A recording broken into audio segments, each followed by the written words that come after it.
It all started on a chilly autumn morning when the Thompson family stepped outside to take out the trash.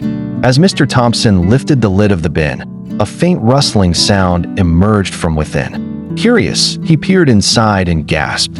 There, curled up in a pile of dried leaves, were 5 tiny baby squirrels, their eyes still tightly shut. "They must have fallen from a tree," Mrs. Thompson whispered, her heart aching at the sight of the helpless creatures. Without hesitation, they carefully scooped up the fragile babies and brought them inside. The Thompsons had no experience raising squirrels, but with the help of online guides and a local vet, they learned how to feed them with a syringe and keep them warm in a soft, makeshift nest. Days turned into weeks, and the tiny creatures thrived under the family's care. The smallest one, whom they named Pip, was the most mischievous, always escaping from his nest and climbing onto their shoulders.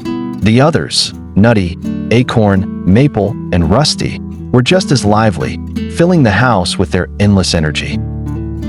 As time passed, the squirrels grew strong, their fur thick and shiny.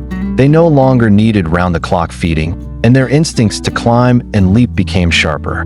The family knew the inevitable day would come when they had to release them back into the wild. On a bright spring afternoon, the Thompsons took the now-grown squirrels to a nearby park. With heavy hearts, they opened the carrier, watching as their little companions hesitated before darting up the trees. For days, the house felt emptier without the tiny paws scampering across the furniture. But then, something magical happened. Every morning, as the family sipped their coffee on the porch, their squirrel family would appear, chattering from the branches, flicking their tails playfully. Pip was always the first to leap onto Mr. Thompson's shoulder, just like old times. The Thompsons had rescued the squirrels, but in return, the squirrels had given them something just as precious, a bond that would never be broken.